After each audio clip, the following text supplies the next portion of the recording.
Hello people, welcome to Steepy classes. आज 15 मार्च है। Start करते हैं प्री क्योर, जिसमें हम प्री रिलेटेड फैक्ट्स को डिस्कस करते हैं।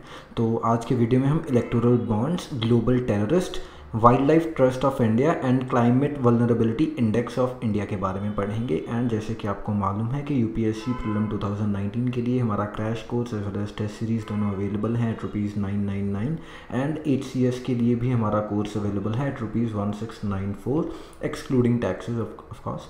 तो ये आप परचेज़ कर सकते हैं। मोरोवर जो हमारी ये टेस्ट सीरीज़ है प्रीलिम 2019 के लिए, इसमें आपको जो टेस्ट है वो इंडिविजुअल टेस्ट भी अवेलेबल है, सेक्शनल टेस्ट अवेलेबल है। तो अगर आप चाहते हैं कोई पर्टिकुलर कंपोनेंट आपका वीक है, उसको टेस्ट करना चाहते हैं, तो उसका भी ऑप्शन आपके पास अवेलेबल है। ठीक है जी, स्टार्ट करते हैं। GS2 के पॉइंट ऑफ व्यू से हमारे पास सबसे पहले इलेक्टोरल बॉन्ड्स हैं। सो इनको लॉन्च किया गया था 2017 बजट एंड ये काम करते हैं एज अ बेयरर इंस्ट्रूमेंट, यानी जैसे प्रोमिसरी नोट हैं या जैसे हमारे बैंक नोट्स हैं कि जिसके पास जितनी वैल्यू का वो नोट है उतनी वैल्यू का वो पर्सन लायबल है सामान खरीदने का। तो उसी तरीके से ये काम करते हैं। एंड ये इंटरेस्ट फ्री इंस्ट्रूमेंट्स हैं जो स्केड्यूल्ड कमर्शियल बैंक्स हैं जिनको सेंट्रल गवर्नमेंट ने अथॉरिटी दी हुई है, सिर्फ वही इसको इशू कर सकते हैं। एंड प्रेजेंटली कुछ सिलेक्टेड ब्रांचेस ही हैं स्टेट बैंक ऑफ इंडिया की जो ऐसा कर पाती हैं। एंड मोरोवर एक और जो इम्पॉर्टेंट चीज़ है कि इनको सिर्फ चेक या डिजिटल पेमेंट्स के थ्रू ही खरीदा जा सकता है, कैश डिपॉजिट से ये नहीं खरीद सकता कोई जो डोनर है वो। And the shall be redeemable in the designated account of the registered political party. तो अगेन जो पैसे हैं वो भी उनके अकाउंट में ही जाएंगे, जो भी डेजिग्नेटेड अकाउंट है जो इलेक्शन कमीशन ने अप्रूव किया हुआ है। एंड मोरओवर इसकी एक टाइम लिमिट भी है, 15 डेज़ के अंडर आपको इसको रिडीम करना है। ठीक है जी। And it required amendments to the Reserve Bank of India Act 1934 and Representation of Peoples Act 1951। तो दो एक्ट्स में अमेंडमेंट करने के बाद इनको इंट्रोड्यूस किया गया था। एंड कोई भी इंडियन सिटीजन या फिर जो बॉडी इनकॉर्पोरेटेड है इंडिया में वो खरीद सकते हैं इनको। मोरोवर एक इलेक्टोरल बॉन्ड जो है वो सिंगली भी कोई पर्सन खरीद सकता है एंड मोरोवर जॉइंटली, यानी अगर ग्रुप ऑफ इंडिविजुअल्स चाहे तो वो भी खरीद सकता है। तो इसकी भी हमारे पास ऑप्शन है। जो ये बॉन्ड्स इशू होंगे ये होंगे इन द मल्टीपल्स ऑफ इधर ₹1000 या 10,000, 1 लाख, 10 लाख, 1 करोड़, 10 करोड़। तो इस नंबर में इन मल्टीपल्स में ये इशू होंगे at the specified branches of banks of the state bank of India. Moreover जो डोनर है उसको कोई कमीशन, ब्रोकरेज या कोई भी चार्जेस नहीं देने for the issue of these bonds. And जो अकाउंट है, जो डोनर है उसका अकाउंट KYC कंप्लाइंट होना ज़रूरी है। ठीक है जी।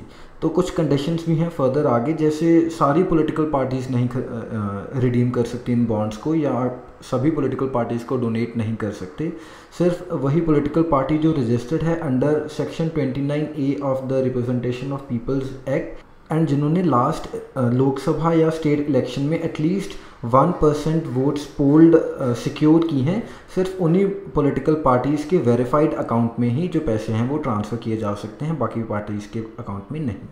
एंड जो इलेक्टोरल बॉन्ड ट्रांजैक्शंस हैं वो भी सिर्फ इसी अकाउंट के थ्रू ही होंगी जो कि इलेक्शन कमीशन ने वेरीफाई किया है। एंड जो बॉन्ड्स हैं वो जनवरी, अप्रैल, जुलाई एंड अक्टूबर के 10 दिन में अवेलेबल होंगे ख़रीदने के लिए बाय द सेंट्रल गवर्नमेंट। लेकिन जब लोकसभा के इलेक्शंस होने हैं तो उस टाइम पर जो गवर्नमेंट है वो इसको 30 डेज़ पीरियड भी कर सकती है। तो that is on the government, otherwise normal time में 10 डेज़ है। And the bonds will not bear the name of the donor. तो एनोनिमस बॉन्ड्स हैं, किसी को नहीं पता कि पैसे किसने दिए हैं। And the donor and the party details will be available with the bank. लेकिन बैंक को पता होगा, but the political party might not be aware of who the donor is. So the bank knows.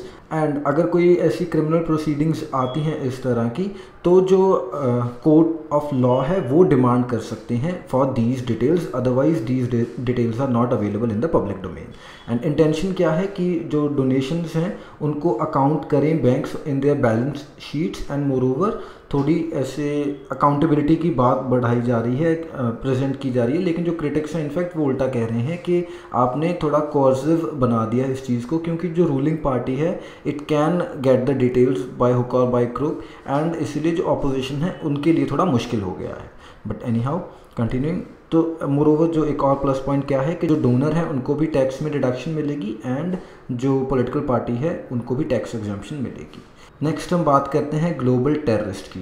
So US, France and UK ने ये motion move किया है United nation security council में कि जो मसूद अजहर है उसको ग्लोबल टेररिस्ट डिक्लेयर किया जाए, एंड ये होगा अंडर रेजोल्यूशन 1267 जो कि 1999 में आई थी in the wake of Osama bin Laden and Taliban.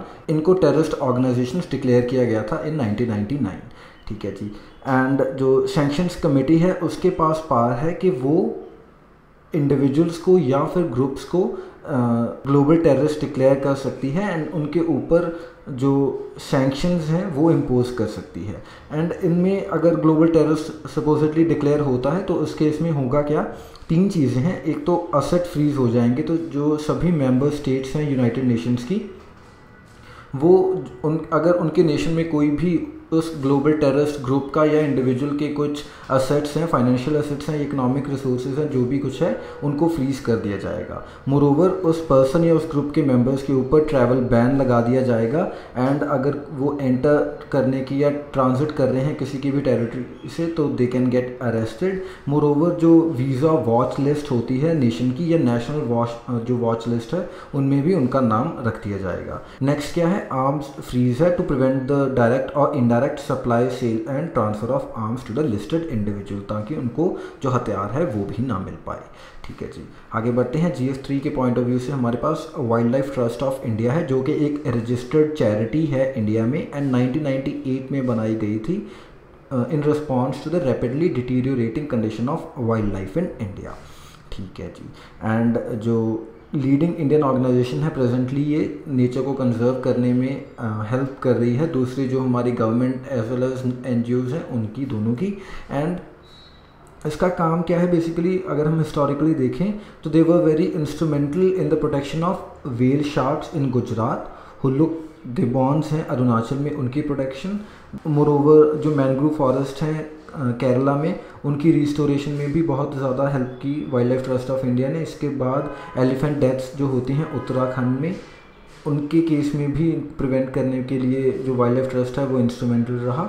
Next gharials in Bihar and rhino cows in Assam. And इसके बाद जो मानस नेशनल फॉरेस्ट है उसकी प्रोटेक्शन के लिए भी इट वाज इंस्ट्रूमेंटल। आगे बढ़ते हैं, climate vulnerability index of India के बारे में बात करते हैं।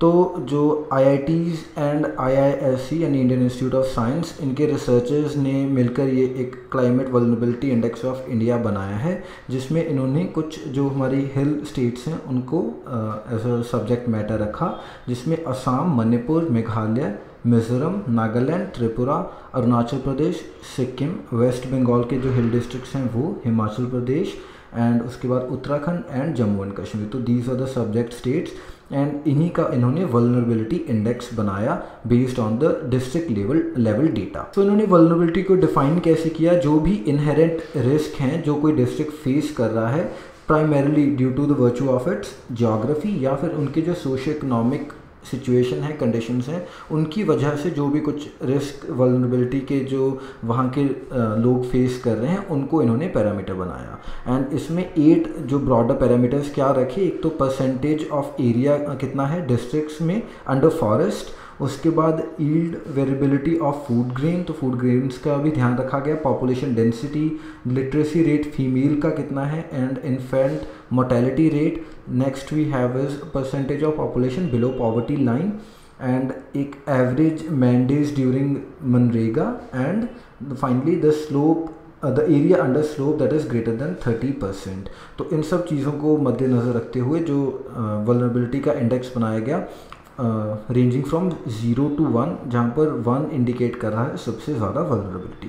एंड अगर हम टॉप की बात करें तो सबसे ज़्यादा वल्नरेबल इस इंडेक्स में आया है असम एंड उसके बाद जो नंबर 2 पर है मिज़ोरम। एंड इन स्टेट्स में ये जो हमने 7-8 स्टेट्स देखी हैं इनमें जो लीस्ट वल्नरेबल है दैट इज़ सिक्किम।